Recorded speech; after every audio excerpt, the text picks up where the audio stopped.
퇴사를 해버리면 그 서류를 받기가 힘들어요. 빨리 미국 출을 해야 되는데 지금 연락도 안, 퇴사자 다시 연락도 잘 안 돼요. 그렇죠. 그럼 진짜 그게 발목 잡는 경우도 종종 네, 꽤 많습니다. 꽤 많아요. 특허 출원할 때 퇴사한 직원 이름을 빼면 어떻게 될까요? 해외 진출이 통째로 막힐 수 있습니다. 스타트업 창업자라면 반드시 알아야 할 발명자 3가지 함정. 지금 바로 시작합니다. 기본적으로 스타트업 분들은 특히나 이제 초기 단계일수록 대표님들이 발명자로 들어가게 되는 거죠. 네.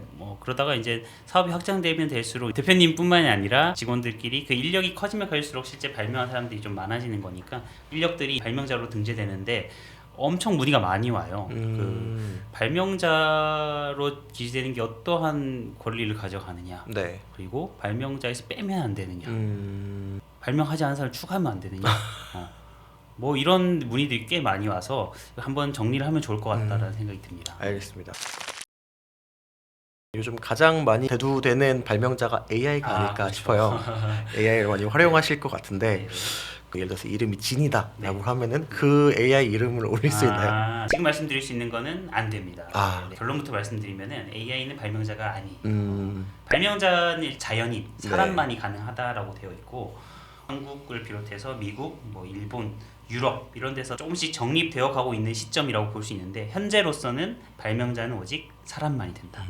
그래서 대부분 개발자들이 요즘에는 다 AI 활용해서 개발을 하고 계실 건데 그 진이가 발명자로 될 수는 없다라는 게 현재까지의 흐름입니다. 네.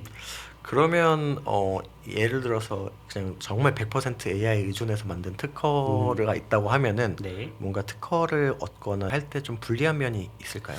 결론적으로 아까 말씀드렸지만 안 되는 건데 중요한 것은 사람이 얼만큼 개입을 했느냐예요. 딸깍의 개입. 그렇게 개입을 해서는 발명자로 등재되기 힘들죠. 그 발명자 기재를 할 때는 사람이 기재를 하게 되잖아요. 네. 내가 발명했다고 기재되면 그거를 검증하는 절차는 따로 없어요. 아직까지는. 나중에 소송에서 문제되는 경우는 있습니다만 네. 그것은 진짜 미래의 일이고 특히나 미국에서의 좀 문제되는 상황들이 있지만 아직까지 한국에서는 그렇게까지 문제되는 경우는 없고 다만 철학적인 관점에서 AI가 발명자가 될 수 있냐 이런 정도의 논쟁은 있을 것 같습니다. 지금까지는 큰 이슈가 되진 않는 것 같고 그러면 뭐 딸깍이 아니라 제가 개입을 많이 했어요. AI 서포트만 했고 근데 네. 그 개입했다는 걸 어떻게 증명을 할 수가 있을까요? 네.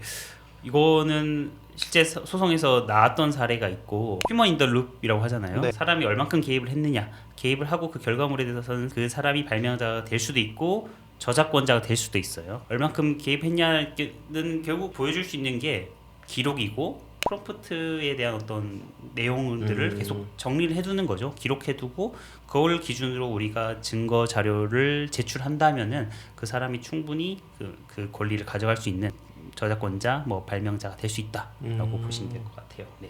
그럼 이런 개입 흔적을 잘 남겨놓는 것이 확실히 네. 필요하겠네요. 맞습니다.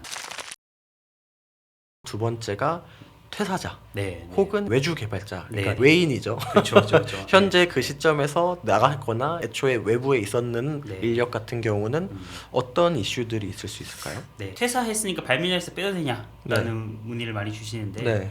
특허법상으로 그 판례로 정립된 것은 발명자는 그 발명이 완성된 시점에서의 뭐 종업원이면 됩니다. 그래서 발명이 완성되고 나서 퇴사를 했더라고 하더라도 그 퇴사자는 그 발명자로서 등재가 되어야 되고 네. 그게 문제가 되는 것은 이제 해외로 나갈 때거든요. 국내에서는 사실 그런 케이스가 없어요. 보통 발명이 완성했을 때 특허를 출원하게 되고 발명자가 다 등재됐는데 이게 해외로 나가는 시점은 1년에서 2년 뒤가 될 가능성이 있거든요.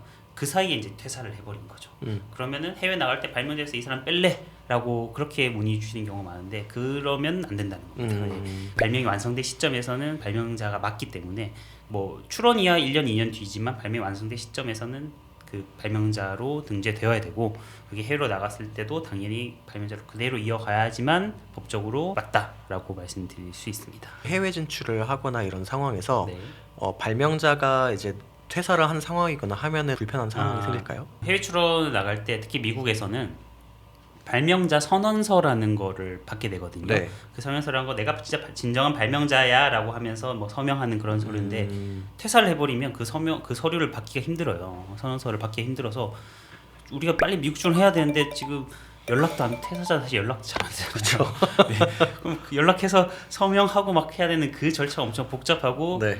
생각보다 협조적이지도 않아요. 그렇죠. 퇴사했다는 거는 네. 안 좋게 나갔을 확률도 좀 있는데 네. 서명도 잘 안 해주고 그래서 조금 불편한 점이 있죠. 실무적으로는 사실 네. 퇴사하기 전에 네. 만약에 특허 출원한 게 있다, 그게 해외 출원 나갈 거다라고 하면 미리 서명을 받아놓는 것도 하나의 방법입니다. 네. 선언서가 없으면 또 안 되기 때문에 필수 서류이기 때문에 또 미리 이렇게 받아놓는 게 또 좋은 방법이라고 생각합니다. 그럼 진짜 그게 발목 잡는 경우도 종종 네, 꽤 많습니다. 꽤 많아요. 네, 꽤 많고 뭐 그건 스타트업만의 문제는 아니고 네. 대기업에서도 마찬가지고 대기업에서도 뭐 워낙 인력의 이동이 많으니까 네. 그런 경우가 꽤 많습니다. 외주 개발의 경우도 비슷한가요? 외주 개발은 종업원으로 보냐 안 보냐로 먼저 가야 될 것 같아요. 실질적으로 우리 회사의 관리 감독 하에서 이루어지는 하나의 팀처럼 운영이 된다라고 하면 종업원으로 볼 수 있는 확률도 있어요. 하지만 기본적으로는 스타트업들의 외주 개발들은 보통 아이디어만 제공한다거나 뭐 비용만 지불하고 거기서 자체적으로 이루어지는 거기 때문에 그것은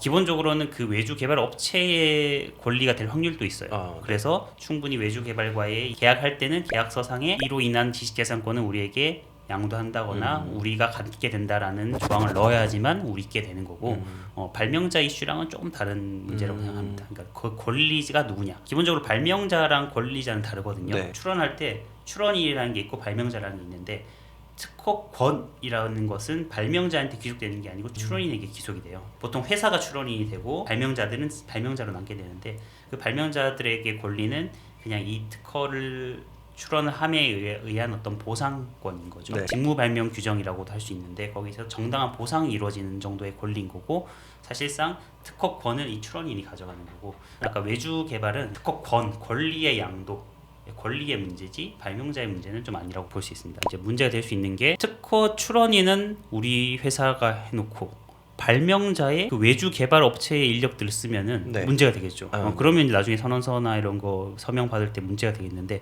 사실 그런 경우 현실적으로 없다고 봐야 될 것 같아요. 출원할 때 있어서 그런 계약을 맺었다. 외주 개발에 의한 지식재산권은 다 우리의 소유다라는 계약을 맺었으면은 출원할 때 출원인은 회사 이름, 뭐 발명자에는 그 외주업체와의 담당자가 들어가겠죠 아무래도. 네네. 네, 그러면은 큰 문제는 없습니다.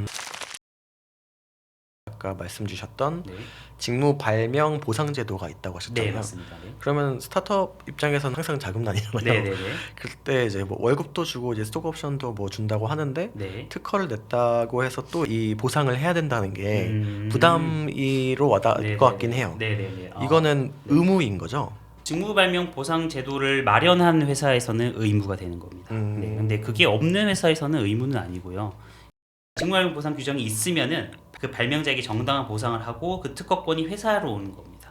근데 직무 발명 보상 규정이 없으면은 발명자가 그냥 특허권자가 될 수가 있어요. 출원인으로 될 수 있어요. 법적으로는 발명자에게 출원할 수 있는 권리가 생기는 건데 이 발명자가 아무리 회사의 종업원일지언정 그 직무 발명 보상 규정이 없으면은 내가 보상을 못 받았잖아요. 나의 정당한 보상이 이루어지지 않았으니까 내가 출원할래 해도 막을 수가 없는 거죠. 회사 입장에서는 직무 발명 보상 규정을 마련해서 네. 그 종업원들이 한 발명을 우리 회사의 권리로 가져와야 되고 그에 따른 정당한 보상을 해야 되고 그런 구조라고 보시면 될 것 같아요. 어떻게 보면 이런 리스크를 막기 위한 장치로서 마련을 하는 네, 거겠네요. 맞습니다. 아까 필수냐 했을 때 필수는 아니지만 네. 필수가 아니면은 리스크가 계속 있는 거죠. 네네. 사실은. 결국 지난번에 얘기했던 거 비슷하지만 스타트업은 그 투자를 받으려면은 직무 발명 보상 규정이 있냐 없냐도 차이가 나는 거죠. 없으면 그 종업원들이 출원한 발명을 회사가 정당하게 승계할 수 있는 권리가 없는 거니까. 리스크로 보고. 그렇죠. 리스크를 보고 뭐 투자자들 입장에서는 네. 굳이 투자를 안 할 수도 있는 거죠. 네. 근데 이게 특허가 많아질수록 좋은데 그럼 그만큼 또 비용 부담이 될 거잖아요. 네네. 다 자부담을 해야 되는 건지 아니면 다른 방법이 있는지도 좀 궁금해지네요. 발명자 보상에 네. 대해서요. 네. 보상은 다 자부담으로 해야 그래요? 됩니다. 네, 그걸 뭔가 지원하는 규정은 없고 왜냐면 내부 규정이기 때문에 네. 뭐 우리가 특허 한 건에다가 뭐 5만 원 보상할래, 10만 원 보상할래, 100만 원 보상할래는 회사에 따라 다른 거고 그걸 뭔가 지원하는 정책은 아직까지 없는 걸로 알고 있습니다. 직원이 그거 가지고 뭔가 협상하는 경우도 있나요? 보상 나 이 정도 받겠다. 뭐 그런 경우는 잘 없지만 네. 이제 문제가 되는 경우는 예를 들어서 내부 규정상에서는 뭐 5만 원, 10만 원을 규정했지만 네. 실질적으로 그 특허가 너무 잘 됐어요. 그 사업 너무 잘 됐을 때 발명자들이 나중에 시간이 꽤 지나고 나서 사업적으로 잘 됐을 때는 더 보상을 요구하는 경우는 있죠. 그러면은 보상을 해야 되는 게 맞습니다. 원칙적으로 어떠냐 뭐 이걸 따지기 전에 네, 도의적으로. 네, 도의적으로라도 해야지 이제 나중 추후 분쟁을 좀 막는 차원에서 실제 그런 소송들도 꽤 많이 발생하게 되고 뭐 나 5만 원 10만 원 받고 끝날 건 아니었는데 나중에 가서 그걸 가지고 뭐라 해도 실상에 직무발병 보상 규정이 제대로 되어 있고 그때의 원칙에 맞춰서 정당하게 보상을 했다면은 추가 보상할 의무는 없는 건데 발명자 입장에서는 이게 너무 잘 됐을 때는 추가 보상을 요구하는 경우가 많죠. 현실적으로도 보상을 해줘야지만 그 핵심 인력을 잡을 수도 있는 거고 서로 좋게 마무리되는 관계라고 보시면 될 것 같아요. 알겠습니다. 그리고 아까 한 가지 더 말씀드릴 수 있는 게 직무 발명에 따라서 발명자 보상을 하는 게 무조건 회사에서 손해라고 볼 수는 없어요. 아 그래요? 연간 700만 원까지는 이제 세액 공제가 되는 부분도 있어서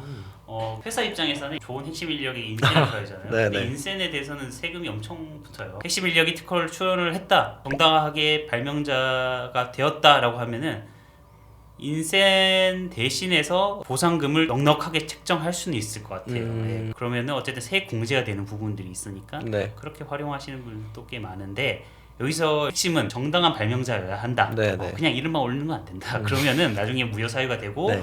리스크가 있는 거기 때문에 그분들을 발명자로 등재를 하되 기존에 책정되어 있던 보상금보다 좀 더 넉넉하게 인센조로 책정을 해서 같이 보상금을 넣어주는 게 회사 입장에서는 조금 더 좀 장점일 수도 있을 네. 것 같아요. 그 인력도 잡을 수 있고 그 인력으로 하여금 세금 부담도 좀 적게 할 수 있는 거고 상부상조가 되지 않을까 네네. 생각이 듭니다. 알겠습니다. 발명자가 그럼 많아지면은 네. 어떤 관리 소요가 많아져요? 발명자가 많은 게 장점과 단점이 있죠. 법적으로는 발명자는 발명에 실질적으로 참여한 사람 다 기재되는 게 맞아요. 네. 그런데 뭐 진짜 1% 2% 기여했다고 그 사람들까지 다 넣느냐 마느냐 이거는 이제 회사의 선택 사항이 될 수 있는 부분인데 사실 권리자는 아니기 때문에 발명자의 수가 크게 중요하진 않습니다. 실제 특허권에서 특허 권리를 가져가는 거 아니기 때문에.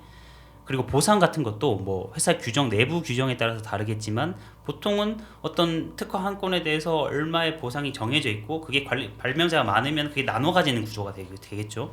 다 똑같이 10만 원을 규정했으면은 발명자 한 명일 때 10만 원, 세 명일 때는 30만 원 주는 이런 규정을 택할 수도 있겠지만 그건 회사 내부 규정이니까 대부분은 정량은 정해져 있고 그 기여도에 따라서 나눠 갖는 구조가 되겠죠. 그러니까 발명자가 많았을 때의 장점이라면은 전략적으로 들어가는 분들도 있는데 네. 우리 회사의 주요 인력이랄까요? 핵심 인력을 조금 가리기 위한 전략도 씁니다. 예를 들어서 이게 특허라는 거 항상 공개가 되고 출원인 발명자 다 공개가 돼요. 네. 이제 경쟁 업체가 봤을 때 어떤 핵심 인력이 계속 특허를 출원하고 특허의 내용이 너무 좋다. 그러면 그 핵심 인력이 일단은 노출이 되는 거고 네. 뭐 스카우트제이나 이런 게 충분히 들어갈 수 있잖아요. 그래서 그런 것들을 좀 가리기 위해서 일부러 약간 한 4-5명, 6명씩 넣는 분들도 있어요. 근데 네. 다 기본적으로는 발명에 참여했다라는 전제 하에서는 네. 그렇게 되면서 이게 누가 핵심 인력인지를 조금 이제 흐릿하게 하는 그런 전략을 쓰는 분들도 있고 그게 장점이라고 볼 수 있는 거죠. 네. 그다음에 이제 또 한 가지의 장점이라고 하면은 이제 특허의 등급이라는 게 있어요. 특허의 등급이라고 이거는 국제 표준은 아니고 한국에서 표준으로 정착된 건 아니지만 한국발명진흥회에서 하고 있는 특허 등급 분류라는 게 있거든요. 특허가 좋은 특허, 나쁜 특허를 이렇게 나름의 기준을 갖고 이렇게 나눠 놓은 게 있는데 거기서 S 등급이 제일 좋은 특허고 뭐 네. A, B 이렇게 내려갑니다. 거기서 발명자의 명수가 많은 게 하나의 플러스 요인이에요.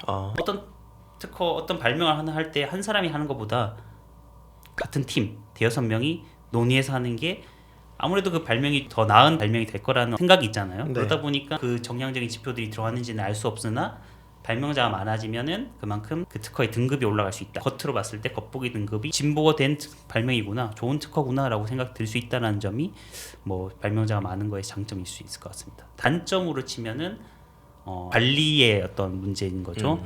그 발명자들에게 다 뭐 보상도 해야 되고 그 발명자들이 중에서 누군가 퇴사하거나 이렇게 했을 때 아까 뭐 해외 출원에서의 문제들, 뭐 선언서, 서명 문제들 이런 것들이 좀 관리 차원에서의 안 좋은 점이 있을 것 같다라는 생각이 드네요. 그 서명을 그러면 다 받아야 되는 거예요? 네, 다 받아요. 모든 사람들이 봐야 되고 그리고 그럴수록 이제 나중에 분쟁의 요소도 있겠죠. 그 분들 중에서 한 대여섯 명 있다가 한 명이 나가서 중간에 퇴사를 했고 그분들이 발명자에 등재가 되지 않았다. 그럼 나중에는 소송을 걸 수도 있죠. 그 발명자가 나랐을 때의 장점은 겉으로 봤을 때 좀 좋아지는 특허. 네. 그리고 안 좋은 점은 관리의 불편함. 리스크가 어느 정도 있을 수도 있다. 네. 근데 그 정도입니다. 근데 정말 큰 주제는 아니에요. 이거는 아까 말씀드렸듯이 발명자에게 어떤 권리가 있는 건 아니기 때문에 네. 권리의 어떤 귀속 문제가 더 크지 발명자들은 보상의 문제, 내부 규정의 상의 실무적인 문제들이 있을 것 같습니다.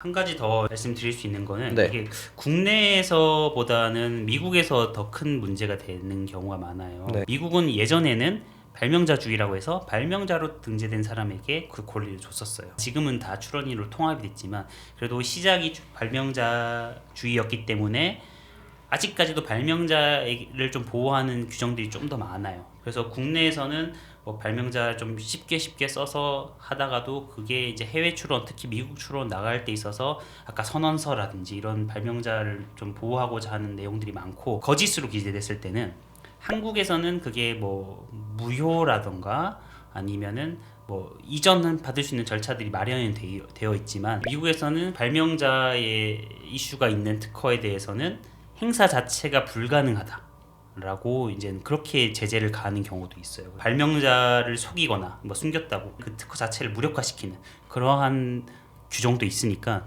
아무리 국내 기업이라도 해외 진출, 특히 미국 진출할 그런 기업들은 발명자를 좀 명확하게 그리고 실제 발명자에 참여한 사람들을 판단할 수 있는 내부 규정들을 잘 마련해서 이렇게 운영을 하는 게 미래를 봤을 때 리스크를 좀 줄일 수 있는 방법이다라고 생각하시면 될 것 같습니다. 네. 발명자 관련돼서 좀 이야기를 나눠봤는데 정합을 하자면은 발생할 수 있는 리스크에 대해서 좀 미리 잘 대처를 해두면은 이슈가 발생하지 않을 수 있다 정도로 이해를 하면 될까요? 네, 맞습니다. 진짜 발명에 기여한 자들을 발명자로 넣는 거. 네. 그게 뭐 원칙이고요. 네. 그리고 이제 직무발명 보상 규정을 통해 가지고 그 권리를 회사 소유로 가져오되 정당한 보상을 해야 되는 것. 그리고 뭐 아무리 퇴사를 했더라도 그 발명한 시점에서 발명자였다면은 그분들에게 미리 퇴사 전에 추후 서류들을 좀 준비해 놓고 나중에 동의를 얻는 그런 방법으로 가시는 게 좋을 것 같습니다. 네, 감사합니다. 저희는 다음 영상에서 생존해서 돌아오겠습니다. 안녕.